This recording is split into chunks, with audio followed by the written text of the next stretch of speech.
someone handed you a rule: 50% of your income on needs, 30% on wants, 20% on savings and debt. Clean, simple, elegant, and completely detached from the economic reality that most people are actually living in right now. Because here's what that person who taught you the 50-30-20 rule didn't mention. It was invented in 2005 by a bankruptcy professor based on income and cost of living data from 1990s. The house market has tripled since then. Healthcare costs have doubled. Student loan debt didn't exist at this scale. Grocery bills are up 30% in just last 3 years. But the rule stayed exactly the same. Welcome to the Top Finance. Today we're out top seeing the most popular budgeting rule in personal finance, and we're going to show you why following it to the letter might be the reason you're still broke. Let's give the credit when credit is due. The 50-30-20 rule came from Senator Elizabeth Warren. Yes, that Elizabeth Warren and her daughter Amelia Warren Tyagi. They introduced it in 2005 book All Your Worth. The original idea was genuinely useful, a simple framework to stop people from massively overspending on wants while neglecting savings. For 2005 it was reasonable. A median household income was around $46,000. Housing costs that were high but not completely unhinged. Healthcare tied to employment for most workers. A world where that math could actually produce those percentages in real life for a real person. Fast forward to today. The median American household income is around $75,000. Sounds better, right? Except median rent in most major cities now runs $1,800 to $2,500 a month. That's before utilities, before groceries that cost 30% more than they did just 3 years ago, before a health insurance premium that eats another $400 to $600 a month even with employer contribution. Run those numbers on $75,000 salary, which is about $5,200 take home after taxes in most states, and tell me how you fit needs into 50%. Go ahead, I'll wait. Let's actually do this calculation because nobody in the budgeting content world seems to want to. $75,000 a year, roughly $5,200 take home per month after federal and state taxes. 50% for needs, $2,600. Now let's build a real needs budget for a single person in an average American city in 2026. Rent $1,800. That's not a luxury, that's a one bedroom in a mid-tier city. That's already 69% of your needs budget gone in one line item. Car payment and insurance $600. Average new car payment is $735. We're being generous. That's $2,400. Already over budget and we haven't bought food. Groceries $400 a month, again conservative. Health insurance premium $400. Utilities and phone $200. That's $3,400 in needs for a person living a completely unremarkable life in 2026 against 50% allocation of $2,600. The rule starts $800 in a hole before you spend a single dollar on anything the rule would call a want, and this is a single person with no children, no students loans and no medical conditions. Here's where the rule gets psychologically cruel. The 30% wants category, $1,560 a month in our example, sounds generous until you realize that most people using this rule are already $800 over on needs before they get there, which means the wants bucket is actually empty, or worse, it's being borrowed from the saving bucket. And when the people fail to hit the 30% wants number, when they spend more on what the rule classifies as want, they feel like failures, undisciplined, irreasonable, like the problem is their lattes and their streaming subscription and their inability to say no. Now that $800 structural gap between the rule assumes that what economy actually costs. This is the most insidious part of outdated financial advice. It doesn't just fail to help you, it actively makes you feel personally responsible for a structural problem. Your rent isn't high because you made bad choices. Your rent is high because housing supply has been strangled by zoning law, institutional investors, and a generation of homeowners who voted against every development proposal in their neighborhood for 40 years. That's That's not a budgeting problem. No spreadsheet fixes that. So we established the rule is broken. What do you actually do? Option 1, the zero-based budget. Every dollar gets a job. You start with your income and you allocate every single dollar to a category until you hit zero. No, because you spend it all. Because every dollar is assigned somewhere, including savings and investments. Nothing floats. Nothing disappears into the void of vague spending. This works because it forces confrontation with reality. You cannot zero-base a budget and remain confused about where the money goes. The math forces clarity. Option 2, the pay yourself first system. Forget percentages entirely. The moment your paycheck lands, before you rent, before you buy groceries, before you do anything, you move a fixed amount to savings and investments automatically. You live on what's left. This works because it removes the willpower from the equation entirely. You don't decide every month wherever to save. That decision is made once, automated, and never revisit. Option 3, and this is the one nobody wants to hear, the income problem solution. If your needs genuinely consume more than 60 or 70% of your take-home income, no budgeting framework on earth will fix that. You don't have a spending problem, you have an income problem. And the only solution to an income problem are earning more, spending dramatically less by changing your living situation, or both. A budget is a management tool for money you have. It cannot create money you don't have. Here's the final piece of this puzzle. The budgeting app industry is worth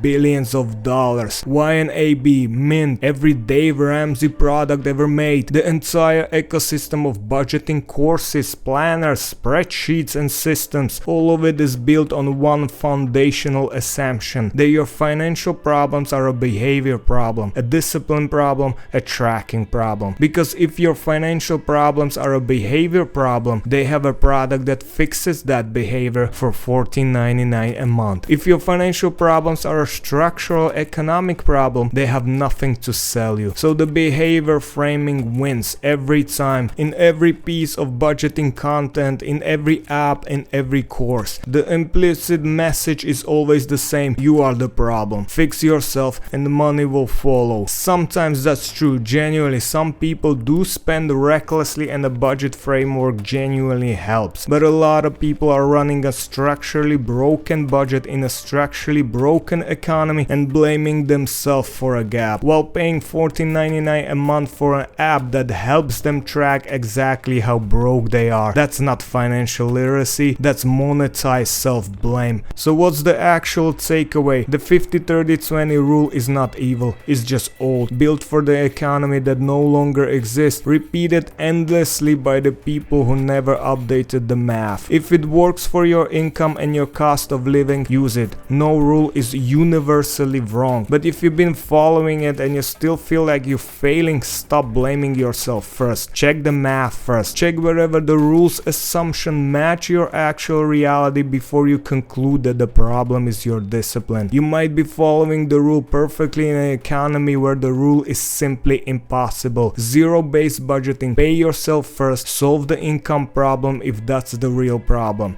Those are your tools. The 50-30-20 rule is a relic. A well-meaning one, but a relic. This is the tough finance. We don't update the rule to make you feel better. We update it to make it actually work. Subscribe, because the next video is going to make your budgeting app even more uncomfortable than this one did. And if you're currently paying monthly for a budgeting app while living paycheck to paycheck, cancel it. That's $14.99 back in your pocket. You're welcome.